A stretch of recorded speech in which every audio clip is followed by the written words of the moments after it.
Hello, welcome to Citizen Assembly Indigenize, a citizen assembly meeting produced by the Universal Community Project and Neighborhood Responsiveness Marketplace.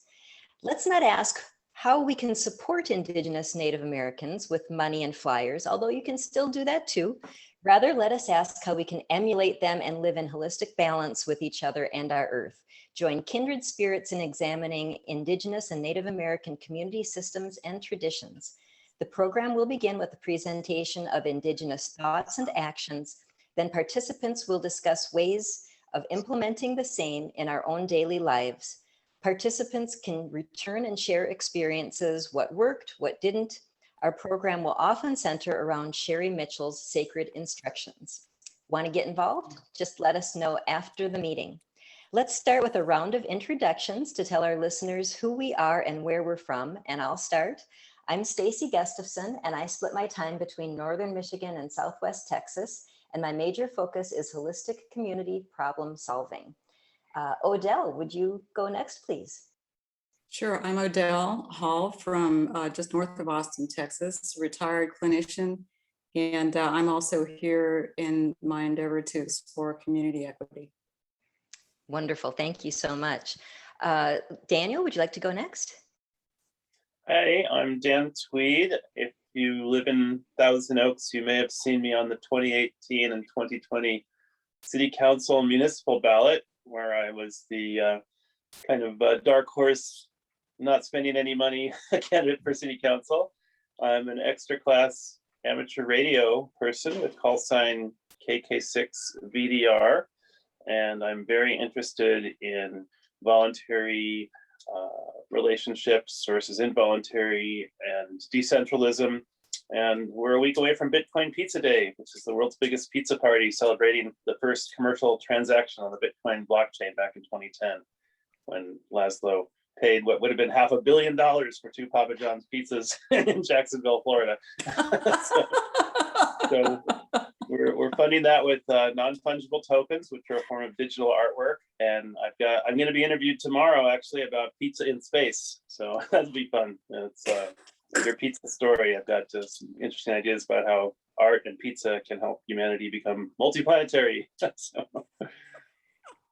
stay tuned. Thanks. That sounds great. Very interesting. Thank you, Daniel. And Larry, your turn. Well, I'm a resident of Thousand Oaks, California, and I guess you could say I'm hanging on by my fingertips from the ledge of a Vaseline building or something along that line. That's not original with me. That's a quote I have from Bob and Ray. Oh. And but I think it's appropriate. I'm just kind of learning about all of these magical machines that we have. Just remarkable that I'm recipient of Dan's expertise in my unfunded retirement. I just inherited my residence from my deceased parents. And I don't even have a retirement, but with Dan's help, I've been sailing along smoothly. Can't complain about anything, really. That is a wonderful story to hear. Glad to hear that. Thank you for listening. And Larry's our honorary Choctaw elder with what, 1/4 tribal blood? Somehow, also there's Choctaw and Chickasaw and Cherokee and Oklahoma Indians. You know, that was the repository for, was there. The 5 civilized tribes. Yeah, my dad was, I think, an Indian agent at one point. I can't wait to find out more about your background that way. Yes, me too. Me too.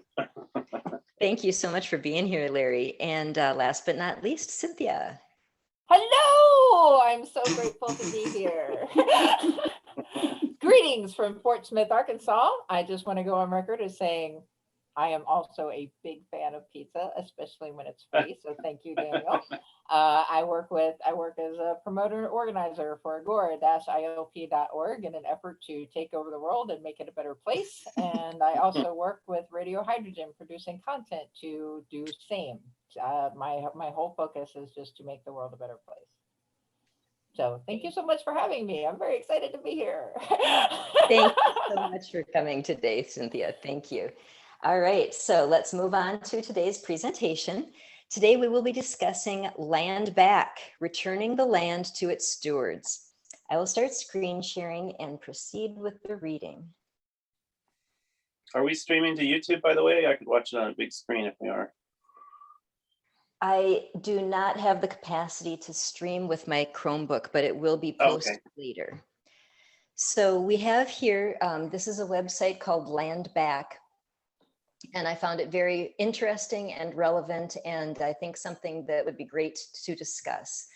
So the homepage for this website, it says, on July 3, 2020, land defenders took to Mount Rushmore to reignite the fight for the Black Hills and the closure of Mount Rushmore. How is my sound, guys? Am I digitizing? No, you sound good. Okay. A symbol of white supremacy and racism. Now, 21 of those land defenders who stood in defense of the sacred Hassapa, the ancestral homelands of Lakota and many other indigenous nations, are facing criminal charges. Inspired by the action taken that day, NDN Collective has developed the Land Back campaign, a multifaceted campaign to get indigenous lands back into indigenous hands and empower indigenous people across Turtle Island with the tools and strategies to do land back work in their own communities. The Land Back campaign will officially launch on Indigenous Peoples Day, October 12, 2020. In the meantime, they have calls to action. Watch and share this video. Sign the petition demanding Mount Rushmore be closed and all public lands in the Black Hills returned to its original peoples. Donate to the Land Back campaign and sign up to be the first to receive notifications about the campaign launch. And then I'd like to read their manifesto. It is the reclamation of everything stolen from the original peoples: land, language, ceremony, medicines, kinship. It is a relationship with Mother Earth that is symbiotic and just, where we have reclaimed stewardship. It is bringing our people with us as we move towards liberation and embodied sovereignty through an organizing, political, and narrative framework. It is a long legacy of warriors and leaders who sacrificed freedom and life.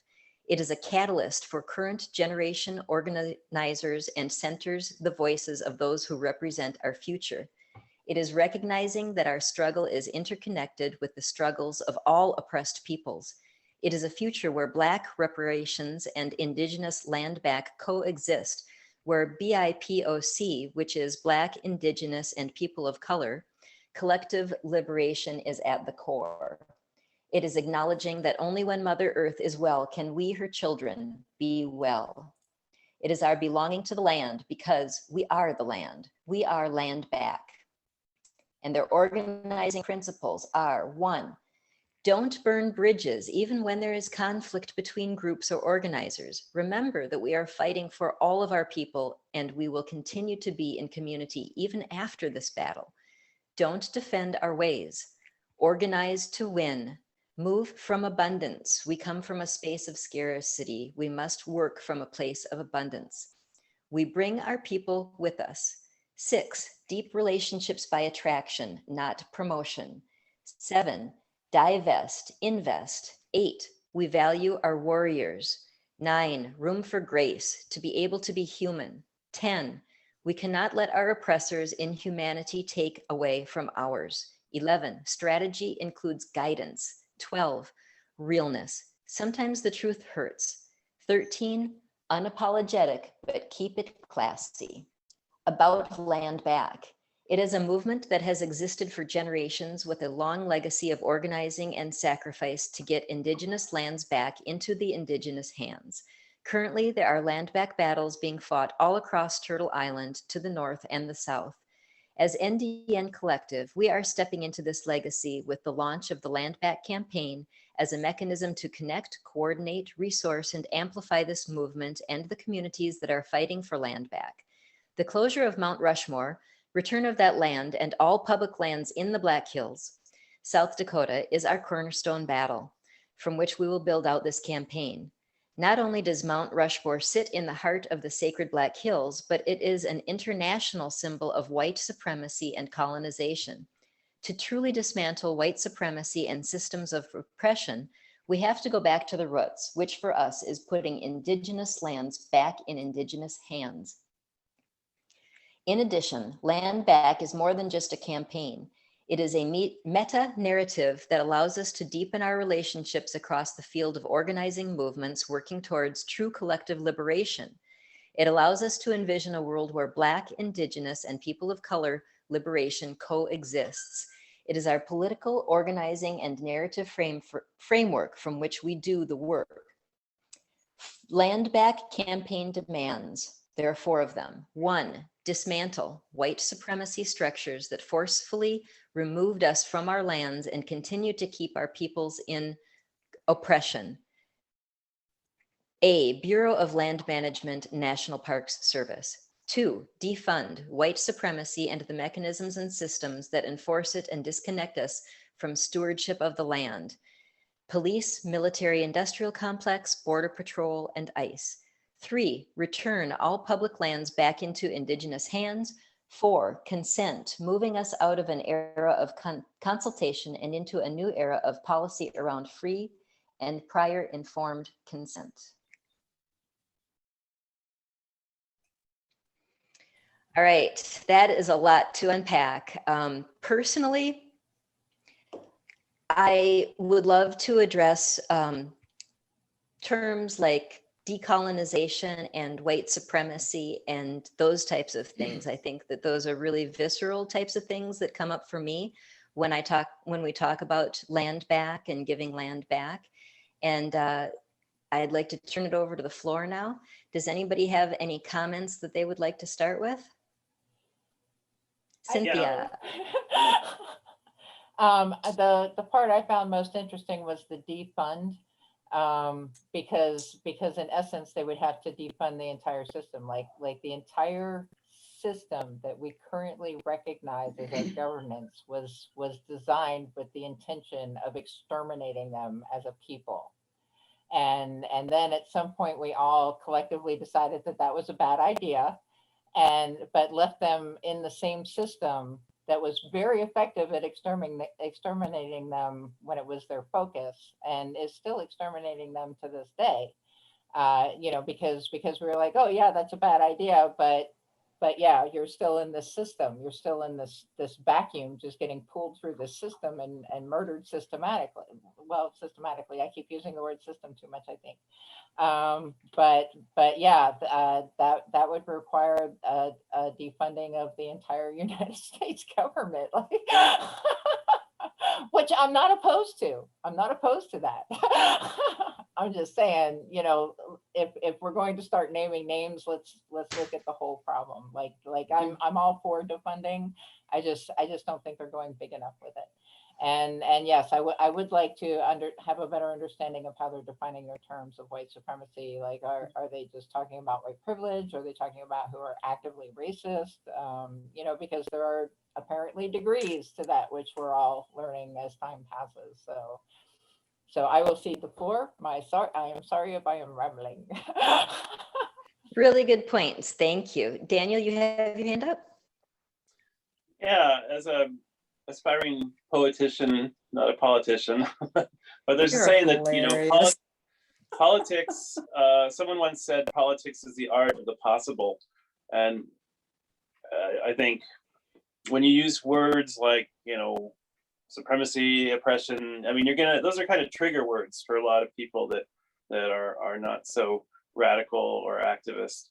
And I just watched a great little 10-minute or like 9-minute thing on YouTube that I would really recommend, and it's called "How This Native American Elder Reclaimed Sacred Land in the Bay Area," and this is in Hollister in San Benito County. And what they have is a place called Indian Canyon, and it's a female-led Indigenous land trust. And now land trusts are a model that already are well proven. We have a huge amount of wild open space land around Thousand Oaks. We're very proud of our open space and our trail system. And it wouldn't take too much more wrangling to put Indigenous female leaders in charge of these land trusts. And I think that's a more possible politically kind of tack to take. When you talk about closing the Black Hills, you know, what's next? They're going to dynamite all those white slave owners off the side of the mountain. I mean, that's not going to fly very well. So let's try and consider the art of the possible as we go forward. Are you finished, Daniel? Yeah, sorry. Okay. Go ahead, Cynthia. I am so grateful you brought that up because I had almost forgotten that point. I'm very interested to know how they're defining land. Are they just talking about public land, or is the final goal to take back all of the land? Because that's going to be a problem. There are people living on some of it. But you know, other than the compromise and negotiation that would have to take place in that particular situation, I am not only for the Indigenous people having control of that land, but I would happily drive the dynamite to blow the faces of those white slave owners off the side of that mountain if that's what they want, because it was their stuff first. Go ahead, sorry. Go ahead, Odell. Yeah, the first, I think I had read through this and there are so many points that hop out. To me, I go back to this as a root source so much of the time. And what's interesting is that at the very end, when they say consent, moving out of an era of consultation and into a new era of policy around free and prior informed consent, to me gets to the heart of the subject, which is that this is about their space. This is about their loss. This is about our assumption that we would insert ourselves in on any system as we have with them. And then we, of course, disabled any organization and assimilation of then the African Americans as well. We've done a fine job on both suits. So there's a whole headspace of getting just around that concept that we need to request, we need an informed consent from them on many fronts. They say they just want public lands, all public lands. And I think that would, I keep hearing the word parks, national parks. So I think that it's a realistic concept. Moreover, their core principles include this idea of community. I think pretty quickly in there, the way that they organize their thoughts, they say, we will be a community after this battle, so we don't burn bridges. We are going to be together. So as a group, we can disagree, but we have to gather around a table of problem solving going forward. And I don't have any qualms at all of turning it all over to a group of people who's at the bottom of their concepts is community welfare, community. In fact, everything is for the better good. That would include anyone who also wants to work toward the better good. That includes everyone. There is no one excluded from that. So there's no loser here. The only thing white folk have to get over is that they can't be the only owner of anything. They can't be the only participant of anything. That is a childish, it's like, it would be something that you expect from an ill-mannered teenager. It is not something that comes out of a mature mind. So that's the biggest step for me, I think, is having white folk understand that they are not the ruler here. They inherited a hierarchy, centralized power and money, and we have just gone forward. Imagine what would have happened if, when white people settled here, they had embraced the grace that surrounded them. And because there was more of that than anything. They were taught how to feed themselves. They were taught how to clothe themselves.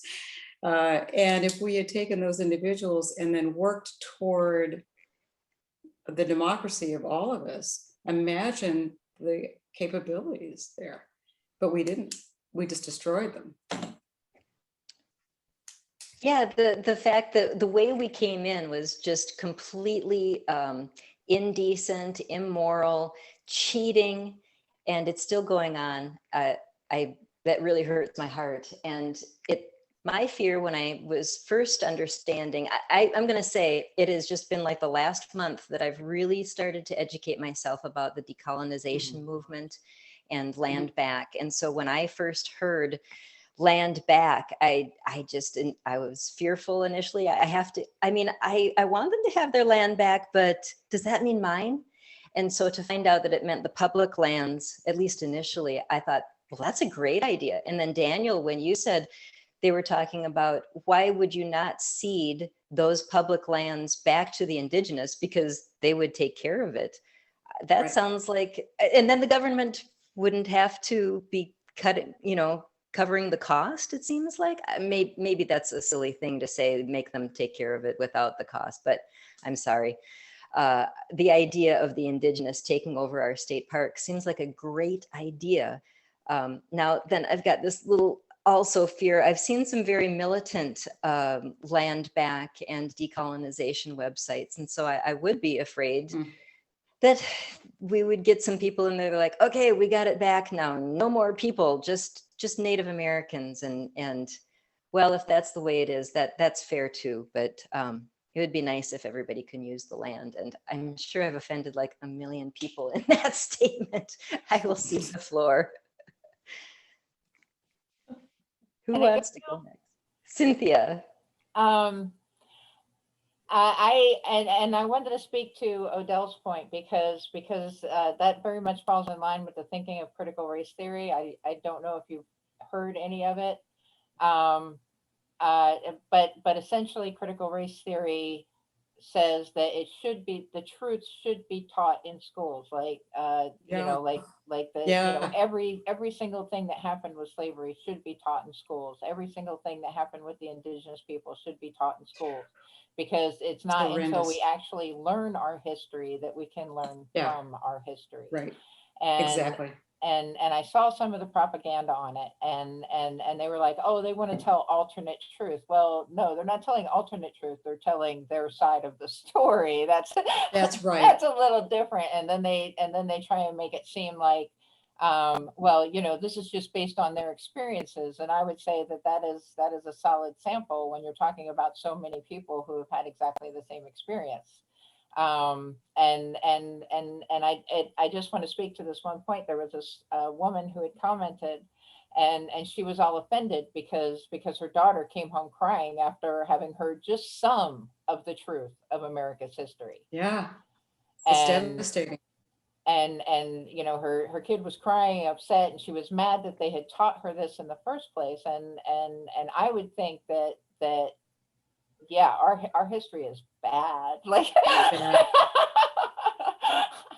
but this is a teachable moment. It's not until we recognize the suffering that has been inflicted that we can actually heal the wounds to move forward in the future. We can't without knowing it, to your point, yeah. Well, I mean, those wounds will eventually heal, but the longer they take, the more scarring will be left.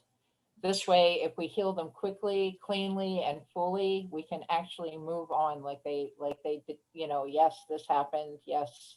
That's right. Yeah, I remember that, but now we're here, kind of a thing. That's right. So, but that's my thinking. Anyway, could I add to that? Could I add to your comment, Cynthia, which I think is a great comment? And what I'm hearing is that the process of decolonization is going to have to start with mental decolonization, and, right. and the fact that we have not been given the accurate picture of history and the right, the access to the full range of lenses. Not that there's one right true view of history, but there's a range of lenses that everyone should have access to view historical processes and future ideas. Yeah, go ahead. And that speaks to a point that I know you've heard me make at least once during the course of our conversations. When you're looking for truth, you look at one side, then you look at the other side, and somewhere in the middle is where you will come as close to truth as you can. And thus far, we've only heard one side of the story and have been led to believe that that's the absolute truth, because nobody's, because people think, well, somebody would say something if this wasn't true, right? Like they wouldn't be teaching generations of children bullshit. Sure they would. And then just sending them on their way, but no, Sure they that's would. exactly what's been happening. And I think it's time to change that. I think, and I think until we do change it, like these swords are just going to fester. They're just going to continue to fester. Another comment I hear everyone saying, we did this and we did that, and technically it was our ancestors. So we have to be careful about personalizing, the crimes of history too much. But there is some reparation and some responsibility for sure. But I would say that was true if we were not still doing it, but Yeah. we absolutely are. And we keep okay. electing people to represent us who continue the cycle of horror and abomination and suffering Yeah. that we don't even think twice about inflicting on other people. Yeah, that's a good. So if we had corrected that mistake, sure, we're not culpable, we're not complicit. But at this point, we are absolutely still culpable and complicit in it because we allow it to continue. It's an ongoing crime. Yeah. It's shocking how complicit I am. I'm just becoming aware of it. It's hard, and I hope that we continue that. I'm done. Thanks. I'll tell you the most. I'm sorry. Did you want to speak, Odell?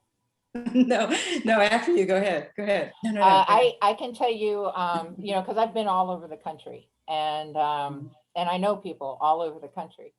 And it wasn't until I found out that their sovereignty was essentially being used against them, because Indigenous women turn up missing off of reservation, and I'm not even sure if that's the correct word anymore. So if it's not, my apologies. I'm old and I don't know any better at this point.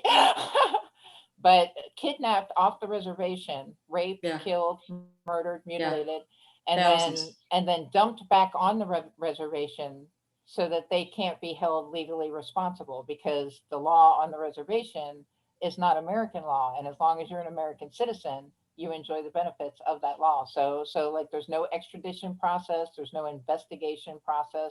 And I would tell you that last month, there were women disappearing off of the reservation in Washington State. Disappearing. They have a whole day for it, in when they wear the red and stuff, and I would tell you that red is significant of calling the spirits home. That's what that means. It calls the spirits of the missing home.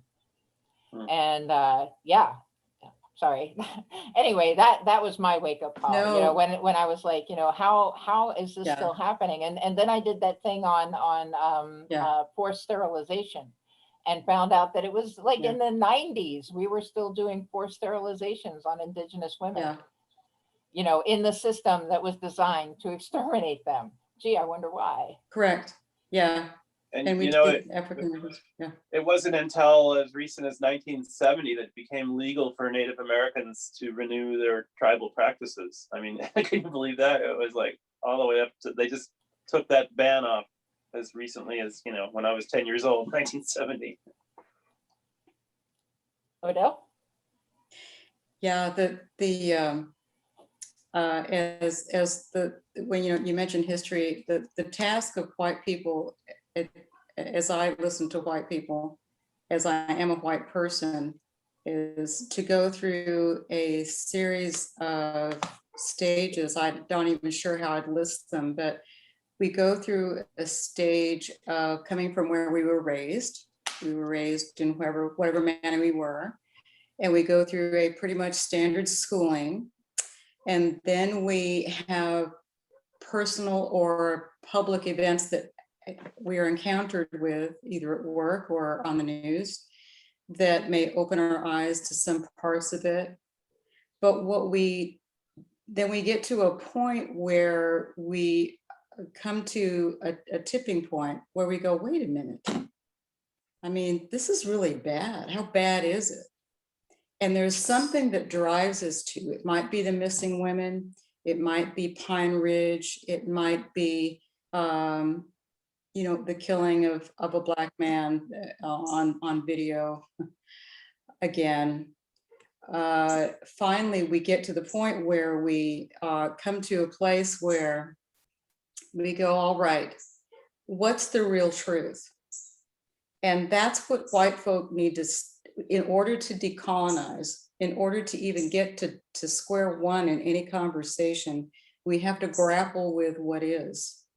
And we can't know where we are unless we know where we've been. And the thing about history is that it's the cold, hard truth. It's a date, there's numbers. There were so many people dead, so many people left, so many people born, so many people moved out, so many people enslaved, so many people, I mean, it's fact, it's virtual fact. And the more I find out about it, the more it's such an outrage. There's the stunning and the shock and the immobility and for me, I'm at a point now where I'm, when I speak, I hear so much ignorance come out of my mouth that when I'm in the face of an African American or in the face of a Native American, I'm feeling very much like I don't want to impede upon them with my ignorance, yet I need to learn. So white folk have a series of phases that we're at, and until we grapple with what we need to learn and how we need to learn it, we cannot help. We cannot be of assistance. Yeah, I would just like to glom onto that, Odell, and say the horror of the truth is we've been sheltered from it. It's hard We to have been. it's hard to even look at. So I know. I love that we're talking about it, and I hope that we can get that word out there a bit at a time so that we become a little able to handle more and more. I'm open to suggestions about how to get the truth out there, but I see how hard it is. It's hard. Yeah. Denial. But we I can just do wanna it. Deny. We can do it because we did just want to die. When you see handcuffs this big, because that's what they took little kids away in. When you read about the insane asylums and the prisons, Leonard Peltier is still in prison. He's still in prison. Wow, I forgot about him. Still in prison. They're writing again in June to the parole board. It's enough. Wow. It's incalculable. The conditions on Pine Ridge today are some of the worst in the world. The Native American is not gone. They're here. They're here. Pine Ridge, right there. Yeah.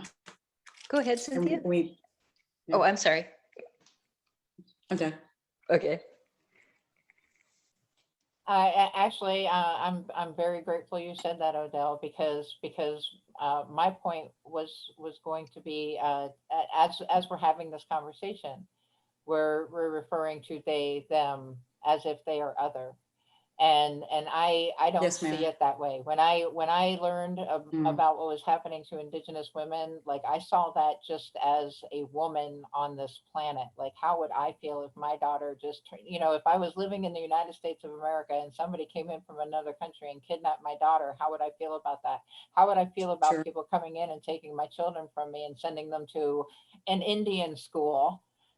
Right. And then never coming home or coming home completely Right. different people. Like, how would I feel about that? Right. And I got to tell you, I would not be happy. Yeah.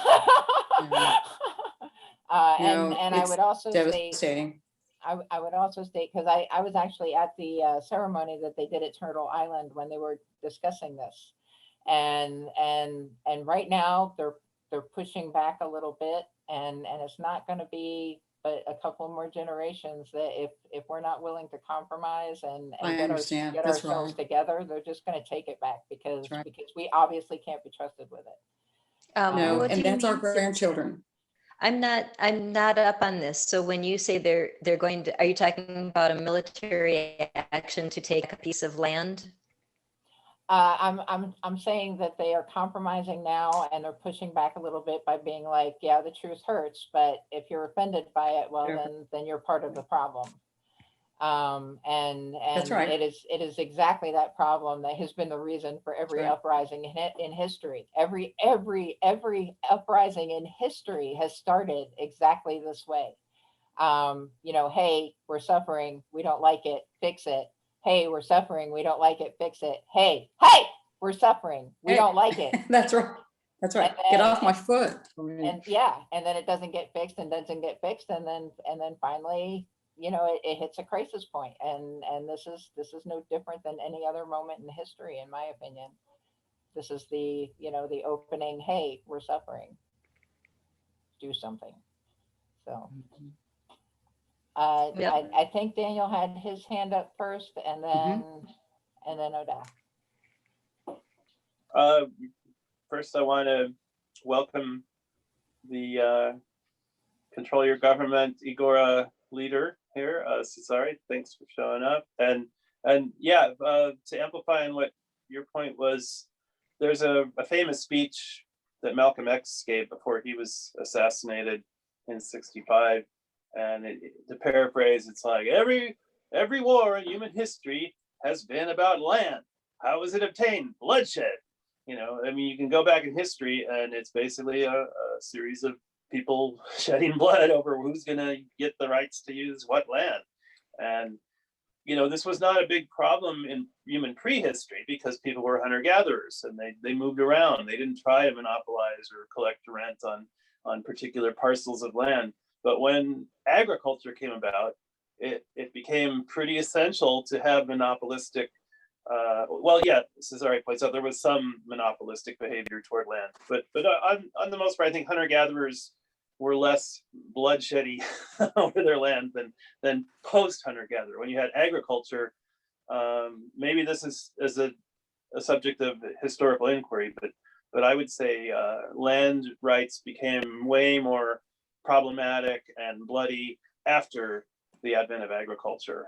But what do you all think of that? Does that sound like a reasonable premise? Sounds reasonable. We're getting some comments from Cesare in the chat. Does anyone want to read those comments? Cesare said, yes, they did. And I think that he meant that the hunter-gatherers still fought over land or whatever. Right. And he said other primates also have concepts of territories that they control. I believe that's true.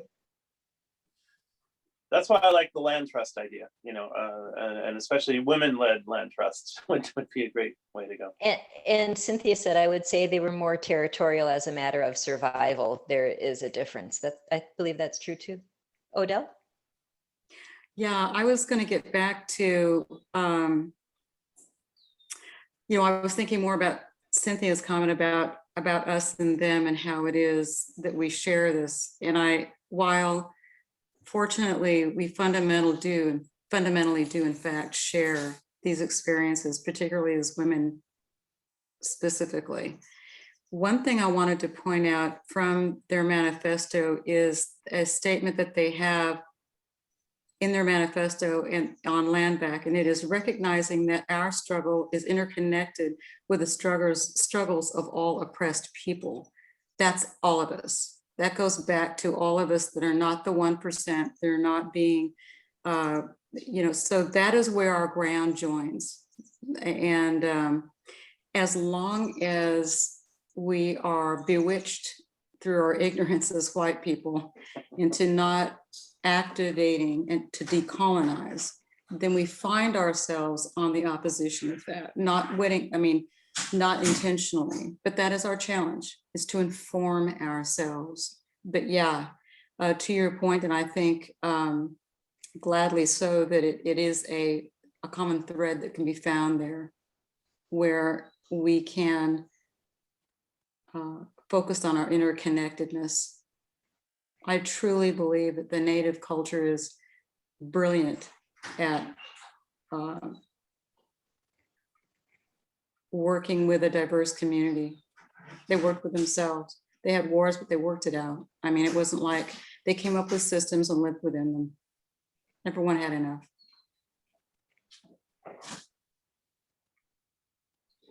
I can tell you something I noticed about studying the history of them is their form of governance. At least the tribes that I came across seemed to be very similar to Plato's Republic. Interesting.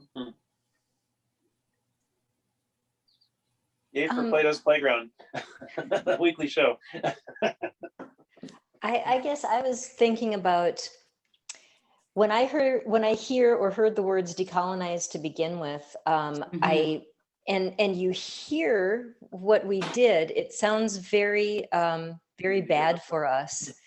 And then when I find out what the reality is of what they're asking for, it's very reasonable. So I would hope that we can help educate people that speaking about the word decolonization and truth and white supremacy, the word, I don't know, it's like we could get definitions out there that aren't so buzzwordy that just make us shut down immediately. Definitions would be good. So yeah, I was thinking about what does decolonization mean to each of us before and after education, if anybody wanted to talk about that. Don't have to though. That's a really interesting question. Yeah. What does decolonization look like? And I ask myself this question in relation to almost everything that I believe in, you know, like equality. What does equality really look like? You know, because I would say it's the same thing. You know, essentially we would be living as equal members of society. You know, if we were to decolonize, there would be a lot of really unhappy people who had lost the resources that they hoarded, but they were never really their resources to hoard in the first place. But yeah, I think we would live in a much better world if we just let everybody be and not hoard resources and not create a perception of scarcity as defined by wealth of nations and you know, just let everybody freaking be. Like it's not that hard. But again, you know, and I would say, and this is no slight against anyone here, but I've come across a similar perception several times. Well, what about me? What about mine? And I would say you are so busy looking at what you have and what you fear of losing that you cannot see how much better it will be when it's gone. You know, when we're all living as equal members of a society and none of us is suffering. You know, like that has got to be the greater good, in my opinion. And that's all I have to say about that. Daniel, you have your hand up. Yeah, I'm a big fan of, as you may know, of Georgism, Geoism. Henry George was an amazing thinker who wrote Progress and Poverty, the second most popular book, second only to the Bible. And he almost was mayor of New York, but he basically said, you know, an annual rent on the value of unimproved land, not the improvements. Okay, you know, if you tax the improvements, then you're disincentivizing people to improve their raw land. You know, this is just the annual market value rent of a parcel of land, and the people who are on it, they initially would get, you know, like first bidding rights, you know, on what that land rent is going to be, and it's probably going to be around 10%, which is pretty close to, you know, it's actually a lot less than the total amount of taxes that people pay right now. And you could actually fund a very ethical government on just land value taxation. And even Milton Friedman, the libertarian Nobel Prize winning economist, said this is the least bad tax. You know, he was, and you know, this goes back to Moses and John Locke, you know, Locke's proviso. I mean, it's amazing how things can get lost to history, but if people would just rediscover these Georgist principles of how to fairly, you know, give land back to the commons and you know, in a voluntary market-based way. I mean, it would just totally reduce inequality. And anyway, check it out. I yield the floor. And if I can speak to what you said, Daniel, and unless I'm interrupting somebody, I didn't check the chat. did anybody else have their hand up? John Locke is credited with essentially the way we see our society today. And I would say that, to point to where truth is, he had both his very good aspects and his very bad aspects. And I would say that much of the way that men are perceived in our society now is due to him, because he monetized them. He was, essentially, parenting for the father was completely dependent on what the father was going to give to his children. Like he didn't have a place he wasn't perceived the same way as a mother would be perceived. And I would say that perception has perpetuated itself over time to what we see now, where men Cynthia, feel could you devalued. elaborate on that? I'm not sure what you mean by what men are and monetized. Could you please explain that? Okay, women are to be respected because they are the mothers. Men, fathers are to be respected because they go out and work every day, and you are to continue to respect them, dependent on how much that father has accumulated over the course of his life to hand to his children. Otherwise, respect is one of those things that comes with how much money he has in the bank, instead of just the fact that he's your father. I just want to say I wasn't defending all of Locke's philosophies, but when he said you own yourself, not the king, and he said you own the fruits of your labor, that was all good. But it's funny how conservatives these days, they ignore the third thing he said, was that you have a right to land so long as you leave it good enough for everyone else. You don't spoil it. You use what you can use, but you leave the rest, for other people to use. And it seems like the conservatives who wouldn't want to be the intellectual, descendants of Locke, they conveniently leave out that Lockean, proviso of property, which I find interesting. I yield. Right before we need to finish up pretty soon here, and I would like to bring it around to asking everybody, how would you implement in your own life what we've spoken of today how would we indigenize this in our own lives? And I'm at a loss, so I want to listen to you guys first. Anybody want to go first? I can. I try and do it every day. Every person I see as an alternate aspect of myself, which is what I have concluded thus far is what we actually are, just alternate aspects of one fragmented self experiencing itself over and over and over again. But when you start looking at people in those terms, it makes everything much more personal, much more, and it actually seems to generate that kind of empathy when you think of really every possible circumstance in relation to yourself. And I know it seems self-centered and stuff, but as I said, with the Indigenous women, how would I feel if my daughter just turned up missing? And that was a regular course of events, just because I happen to live next to a country that could do that. Like that's not something I would want. And how would I feel about that? And really asking myself those questions, like, what does that mean? And I would say that would go a long way in generating even more empathy, because it only takes one person to have that experience before they start sharing it with others, and then they see it from a completely different perspective. I cede the floor. Very nice. Thank you. Odell, you want to try next? Yeah, I think I can try. So my first impulse is to focus solely on first decolonizing. The goal to that would be to, through self-examination, finding out, based on what I already know, all the things that I can learn about the virtual history, and then through that, begin the process of defining my responsibility to my community as it stands as a whole.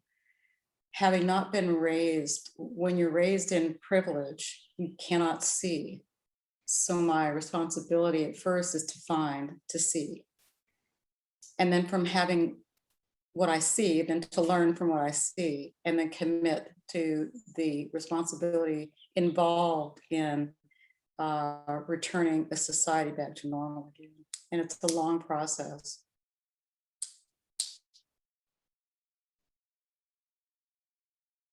Are you done?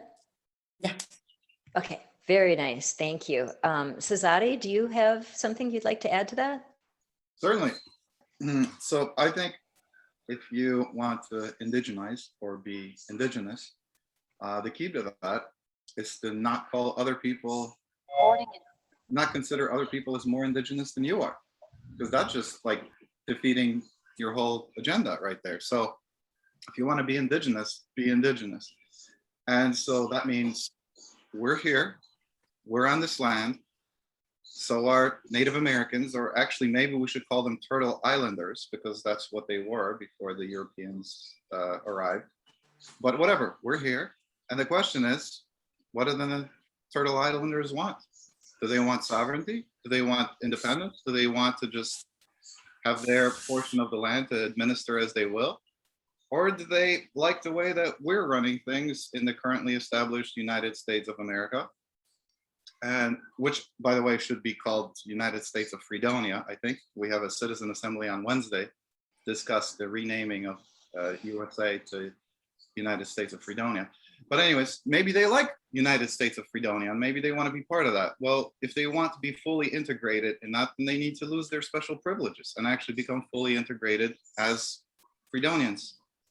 So, I mean, but the options are there on the table. Do you want sovereignty, or do you want to be one of us? Or, you know, and so we can create an equal and fair community together. So I think we have to find out what they want and then give them what they want. Integration or sovereignty. I love your idea, I have to admit. Thank you, Marina. Come Wednesday. I absolutely love you for many reasons. One, I think it's the best when you give people choices and they make their own choice because they like it better, because it was their idea in a sense. Number two, because as a human being, you are entitled to your choice. And number three, because I don't think anybody should be entitled to 2 bites of the same apple. They can't have privileges and no responsibilities, or privileges and yet still get the bite of the apple by being part of it. Either they're all equal or they have their own, rules, regulations, land, and no help from us. They can't be getting taxpayer monies and then instituting their own laws and not following ours if they want to get paid from our taxes. Daniel, have you gone yet? No, I could go. And I think Larry might be able to make a few comments, but he's still tied up. Okay. But I apologize if I cut in line. I didn't know that you guys are taking turns. I just love his idea so much. I want to make sure I reacted to it. Sorry, guys. no, I'm glad to hear your thoughts, Marina. I want to propose something a little odd. You know, we talk about humans have racist ideas against other humans, but you know, really, when you unwind this, we have speciesist ideas. I mean, we're all Homo sapiens species. There really are no race. There's different little ethnic variations, but you know, there's a lot of speciesism that I see, and beyond that, there's a lot of anti-moleculism, because really we're all here because of one incredible molecule with a 4 billion year old history that we all share. It's called DNA, and this whole biosphere works because of the intricate webs that DNA molecule has forged over these billions of years. So we really need to take the DNA perspective if we want to be indigenous. DNA is the indigenous actor here, and we need to honor that and respect it and listen to it, because I think there's an invisible soul tied up in all existence, and that we have a lot of religions that claim to be, you know, monopolizing that invisible great spirit soul energy, but I don't think so. I think the Tao that can be named is not the Tao. You know, the indigenous people spoke of the great spirit. The Gnostics say that, you know, there was an invisible spirit and that this is a fallen realm, you know, created by a imposter, foolish, God entity. But that's a subject for another discussion. But let's unwind it back to DNA once in a while when we have these conversations. And I yield the floor. Cool. Thank you, Daniel. I want to say in my life, I've been trying to think about how I live on the land. And if I wanted to indigenize in a way that I went back to a home that doesn't burden the land. And what I have been thinking of trying is a tiny house that is off the grid. And then I think, oh, but I have to like buy land in order to do that. And should I not buy land anymore? Do I have to go to that extent? And I figure it's not at that point yet. Hopefully we can get there with land trusts, as we've been talking about. But personally, I'm going to try to have a smaller footprint on the land. And I figure if I've got a really small place, then I won't be buying as much stuff because I won't have as much, I won't be able to store it. And I really want to not buy disposable stuff. I think if we get back to creating things that are crafted and we want to hang on to for decades and years, that will be helpful. And so the way I'm looking at it right now is downsizing my footprint on the planet and still feeling like I am going to buy land, but working on that one too. And is Larry around to give us some comments? Larry, are you in there? Larry? Oh, he might have taken off outside. Want me to get a closing thought from him? We still need to hear about his personal experience with his Native American ancestry. So maybe we wouldn't ask him about the indigenizing so much as his personal experience.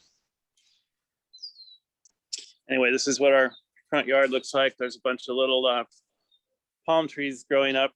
That Nice came and with green, the wood yeah. chip delivery. I thought maybe he's out here. I like. Are you? Oh, hey Larry, did you have some closing thoughts for our indigenized panel? And we'd like to hear your personal experience with your Native American ancestry. If you wanted to address that instead. Well, I do have an experience. I actually visited the South Dakota reservation at the age of 10. It was quite an experience. My parents had made a friendship with I don't remember what tribe she was, but she was apparently divorced from an Indian gentleman. John Boone was his name. He was a football coach. And they had divorced. And he ended up in California, I think. But she came back, had gotten the word somehow, and we eventually spent half a day, but we were actually at the Indian reservation in South Dakota. And Is that Pine Ridge? yeah, Oh, Pine Ridge. Wow, what was that like? It was really eye-opening. And How so? I think I was the first,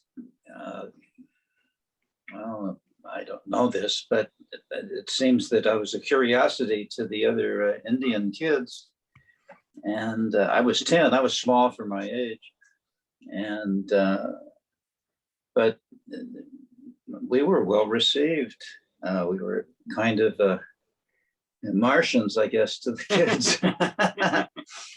But yeah, John Boone was the name, and they were divorced. We did not know that. And he moved to California. I think he was a football coach out here. But we didn't inquire as to what the cause of the divorce was. But the Pine Ridge Indian Reservation, I've actually been on it. It was quite something to, I should be looking into the camera. So I have some personal involvement with it just from that. We were a curiosity to the other kids. What were the conditions like, the living conditions? It was very hot, and that was the overwhelming thing, but they were quite used to it. Bright sunlight, geez, it was just overwhelming. And hot, dry heat, but had us, you just couldn't help but sweat. They have teepees? No, just No, probably not. wouldn't get, it was just like going back into the Wild West. Hmm. And I was a curiosity to the other kids, but once we got the embrace from, gee, I remember his name, John Boone, but I've forgotten her name. But she was a government worker in Washington, D.C., secretary, I guess. And that's how my mom and made the acquaintance. I don't think my mom has much, if any, Indian blood, but my dad was Choctaw, Chickasaw, Cherokee somehow. Very So complex. you found the people very warm and welcoming? Yes, yes, I did. We were like, I suppose, Martians to the little kids, but the warm embrace that the lady, John Boone's ex-wife, gave to us. She was a government secretary, I assume, in this department. I've forgotten the department. You'd think I'd pay attention to these things when you're a kid, but So this would have been, if you were 10 years old, that'd be like 54. I had just turned 10. 1954, and they didn't get a lot of white visitors at Pine Ridge in 1954. No, we were like Martians, I guess, to at least I was. And That's very interesting. Thank you. Was your dad real interested in the Indian heritage of your yes, he background? was. Yeah. Yes, he was. My mom was the genealogist in the family. Oh, they got an incredible archive of genealogy here. There's file Oh, cabinets and stuff. cool. And so I've, every time there was a Western that had Indians in it, we would always, thank goodness for Kevin Costner, right? Yeah, right. Yeah. And so when I married a Spanish Mexican. She wants to be known as a Mexican, not Spanish. But she was always interested in the Indian exposure and bragged about it and that sort of thing. Yeah. So it's kind of a kitsch, K-I-T-C-H. Is that the right word? Yeah. It's a little bit of a feather in our cap, I guess, to have some Indian blood as a curiosity, if nothing else. Yeah, thank you The so much. Western movies, I guess, it's a mixed bag, and John Wayne. Yeah, we watch a lot of Western movies. So We- we're I kind think, of aficionados of that genre. I think Americans, at least from my Mexican wife, that she was very proud of the fact that I had Indian blood. Yeah, and they're both great writers too. I want to bring that out sometime. Oh, wow. So I guess we got to wrap it up though, Larry, but thanks for that. Well, Yeah. thanks for involving me. I Hey, learned something every time I. I'm hoping every week we can make a regular thing of this. Yes, me too. That would be great if you could come back. Thank you very much. All right. Well, we're going to wrap it up then. Thank you very much. Sorry. Thank you very much, everybody, for joining. That was a great discussion. And so thank you for participating in Citizen Assembly Indigenize, and please come back next week and give us your insights and experience about indigenizing your life. Thanks, everybody, and see you next week.